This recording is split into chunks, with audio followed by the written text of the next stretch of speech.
மேடையில் வீற்றிருக்கும் அனைத்து பெரும் மனிதர்கள், சிறு பட தயாரிப்பாளர் சங்கத்தின் தலைவராக இருந்தாலும் அவர் தான் என்னை பொறுத்த வரைக்கும் ரொம்ப பெரிய மனுஷன். அன்பு செல்வன் சார், சத்தியமாங்க எனக்கு இந்த மாதிரி ஒரு சங்கம் இருக்குன்னே தெரியாது. நான் எவ்வளோ பாருங்க, இவ்வளோ ஒரு ஒரு ஒரு வெள்ளந்தியாக இருந்து தொலைச்சிட்டேன். இந்த ஒரு சங்கத்துக்கு நீங்கள் தலைவராக இருந்து சின்ன சின்ன படங்களுக்கு ஆதரவு கொடுத்து, முக்கியமாக அந்த படங்கள் ரிலீஸ் ஆகி தியேட்டருக்கு வந்து, அதுதான் ரொம்ப முக்கியம், தியேட்டருக்கு வந்து அதுக்கப்புறமா ஓடிடியில் போகிற வரைக்கும் நீங்கள் கூட நிற்கிறீங்கிறதுக்கு உங்களுக்கு முதல்ல ஒரு மிகப்பெரிய பாராட்டு சார்.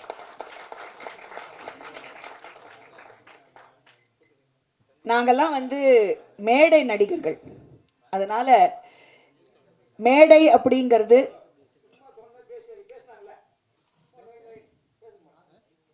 மைக்கு கொஞ்சம் இப்படி வைக்கணுமா? ரைட், கேட்குதுங்களா? ஓகே. மேடை நடிகர்களுக்கு வந்து சின்னது பெருசு பிரம்மாண்டம் அதெல்லாம் எங்களுக்கு பிரச்சனையே கிடையாது.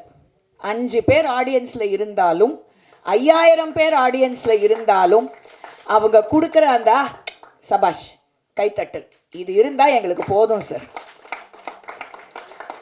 எங்கள் தாத்தா ஆரம்பித்த நாடக குழு, எங்கள் அப்பா நடத்திக்கிட்டு இருக்கிற நாடக குழு, இன்னைக்கு நானும் சுரேஸ்வரும் நடிச்சுக்கிட்டு எங்கள் குழுவாக நடத்திக்கிட்டு இருக்கிற நாடக குழுக்கள் உட்பட, தயவு செய்து உங்கள் எல்லார்கிட்டையும் நான் கேட்குற ஒரே ஒரு விண்ணப்பம், எங்களை மாதிரி மேடை நடிகர்களை உங்கள் படங்களில் பிரயோகப்படுத்துங்க சார். என்னமோ இது ஒரு பிம்பம் ஒன்று சுற்றிக்கிட்டு இருக்கு இந்த தமிழ் சினிமாவில், என்னன்னே எனக்கு தெரியல. அவங்களா, அதான் என்ன அவங்களா, அவ்வளோ பெரிய குடும்பமாச்சே, எப்படிங்க அப்ரோச் பண்ண முடியும்? என்னங்க, எங்களுக்கும் 2 கால் 2 கை 2 கண்ணு ஒரு மூக்கு தான், எங்களுக்கு ஒன்றும் 2 கொம்பு முளைச்சிடல. நாங்களும் மனிதர்கள் தான். நாங்களும் அந்த நல்ல வேடங்கள் கிடைக்க பசியாரும் வேணும் அப்படின்னு நாங்கள் நினச்சிக்கிட்டு போகிற நடிகர்கள் தான் நாங்கள். எங்களுக்கு நல்ல ரோல் இவ்வளோதான் முக்கியம். அந்த ரோல் படத்தில் த்ரூ அவுட்டு வருதா, இல்லை 2 சீன் தான் வருதா, 1.5 நிமிஷத்துக்கு நாங்கள் வரோமா? தர்மதுரைங்கிற படம் தான் என்னை முதல்ல அறிமுகப்படுத்தின படம். அந்த படம் வந்தே கிட்டத்தட்ட ஆச்சு. திரு சீனு ராமசாமி ஐயா தான் வந்து என்னை அறிமுகப்படுத்தினார். அவர் எப்படி என்னை அறிமுகப்படுத்தினார்னா, என்னுடைய மேடை நாடகத்தை பார்த்து தான் என்னை கூப்பிட்டு நடிக்க கூப்பிட்டாரு. என் குடும்பத்தினாலேயோ, இல்லை நான் இன்னாருடைய பொண்ணு, இன்னாருடைய மரும பொண்ணு, சூப்பர் ஸ்டாரோட நீஸு, இன்னாரோட பேத்தி, இதெல்லாம் கணக்கே கிடையாது. அந்த அம்மா நல்லா நடிக்குது, அந்த அம்மாவுக்கு கூப்பிட்டு இந்த இன்ஸ்பெக்டர் வேஷம் கொடுக்கலாம். இன்றைக்கும் என்னை எங்கேயாவது தேனி பக்கம் பார்த்தாங்கன்னா, மேடம் அந்த இன்ஸ்பெக்டர் ரோல் சூப்பராக பண்ணீங்க அப்படின்னு தான் என்னை வாழ்த்துறாங்க. அதுதான் எனக்கு கிடைச்ச மிகப்பெரிய பெருமை. அது எனக்கு கொடுத்தது என்னுடைய மேடை. அது கூல் சுரேஷ் சார், ரொம்ப நன்றி. நீங்கள் வந்து மேடை கலைஞர்களை வாழ்த்தினத்துக்கு ரொம்ப ரொம்ப நன்றி.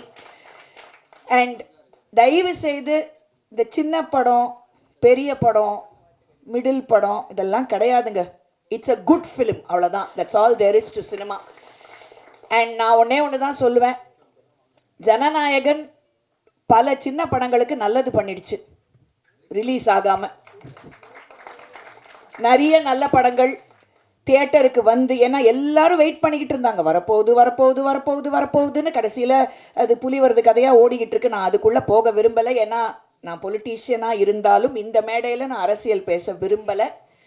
நான் இந்த மேடையில் சினிமா மட்டும்தான் பேசணும்னு ஆசைப்படுறேன். ஆனால் ஜனநாயகனுங்கிற படம் வராததுனால இன்றைக்கி அந்த டிடிடியா ஜீவாவுடைய படம் அவ்வளோ பெரிய ஹிட்டு, அதுக்கு தியேட்டர் கிடச்சிச்சு. ஆனால் அன்ஃபார்ச்சுனேட்லி மங்காத்தாங்கிற படம் ரீலீஸ் ஆனதுனால திரௌபதி 2ங்கிற படத்துக்கு தியேட்டர் கிடைக்கல.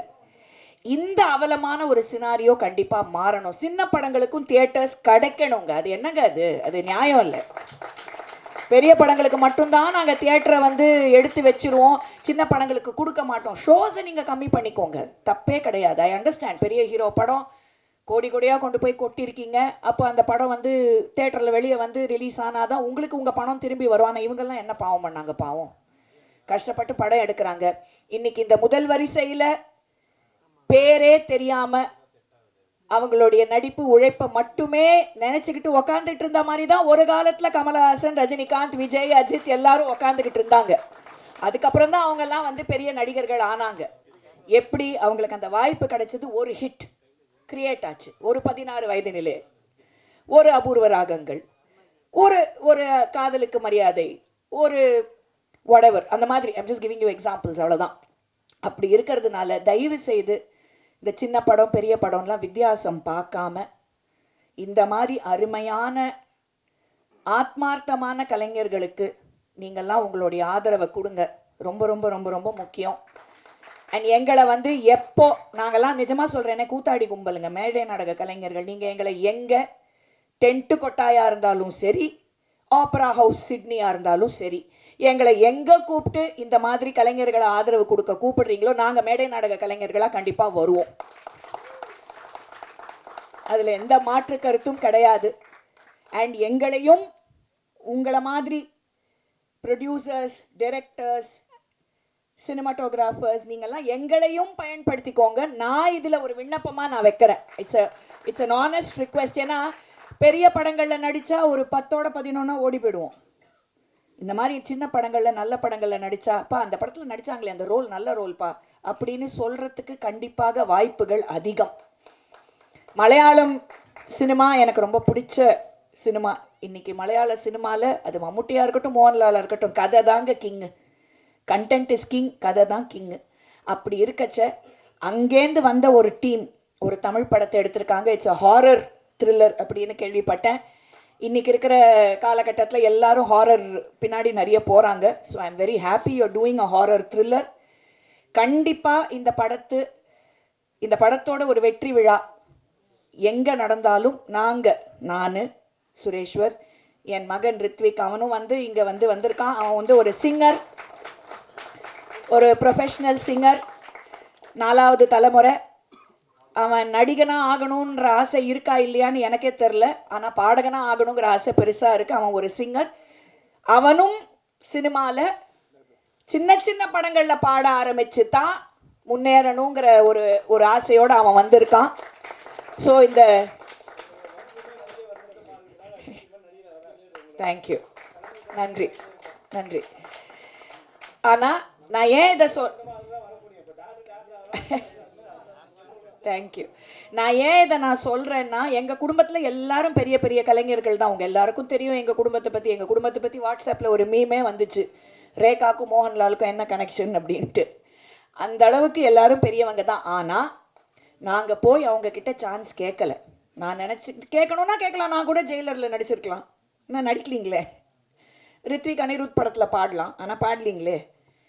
திறமைக்கு எங்கே மரியாதை கொடுக்குறாங்களோ, திறமைக்கு எங்கே வாய்ப்பு கிடைக்குதோ அங்கே நாங்கள் போய் நிற்போம். கண்டிப்பாக நாங்கள் செய்வோம். அந்த திறமைக்கு எங்கள் குடும்பத்தில் இருக்கிறவங்களும் ஒரு நாள் எங்களை கூப்பிடுவாங்க கண்டிப்பாக. அதில் எந்த மாற்று கருத்தும் இல்லை. ஆனால் நாங்களாக போய் கேட்டுட்டு இந்த குடும்பம் இது இருக்குது, இந்த குஷனிங் இருக்குது அப்படிங்கிறதுனால நாங்கள் போய் 4 படத்தில் நடிச்சிடல, 40 பாட்டு பாடிடல. அது எங்ககிட்ட நாங்கள் பண்ண மாட்டோம். எங்கள் அப்பா அப்படி என்னை வளர்க்கலை, எங்கள் தாத்தா அப்படி எங்களுக்கு சொல்லி கொடுக்கல. அதனால் நாங்களும் திறமை, நல்ல கதைகள், நல்ல டைரக்டர்ஸ், நல்ல ப்ரொடியூசர்ஸ் இருக்கிற வரைக்கும் எங்களை மாதிரி. அண்ட் இன்னொன்றுங்க, மேடை நாடக கலைஞர்களை நீங்கள் யூஸ் பண்ணிங்கன்னா சின்ன படத்தில் பெரிய அட்வான்டேஜ். ரீடேக்கே எடுக்க வேணாம். எங்களுக்கு டைலாக் மனப்பாடம் பண்ணி பேசி ரொம்ப பழக்கம். அதனால் நாங்கள் வளர மாட்டோம். எங்களுக்கு ப்ராம்ப்டிங் தேவையில்லை. இல்லை, நான் அதுக்காக சொல்ல, நான் ஏன் சொல்கிறேன்னு என்னை மட்டும் நான் சொல்ல. எங்கள் மேடை நாடக கலைஞர்கள் நிறைய பேர் நல்ல நடிகர்கள் இருக்காங்க தமிழ்நாட்டில். அவங்களுக்கெல்லாம் பெருசாக வாய்ப்பு கிடைக்காம போய் ஒரு ஒரு கவர்மெண்ட் ஆஃபீஸில் போய் உத்தியோகம் பார்த்துக்கிட்டு சாயந்தர வேளையில் நடிச்சுக்கிட்டு இந்த மேடைக்காக அவ்வளோ செய்கிறவங்க நிறைய நடிகர்கள் இருக்காங்க. நான் இது எனக்காக மட்டுமே நான் கேட்கல, தயவுசெய்து அப்படி நினைக்காதீங்க. மேடை நாடக கலைஞர்களை தயவுசெய்து சினிமாவில் இதெல்லாம் அந்த காலத்தில் நடந்துட்டு இருந்துச்சு.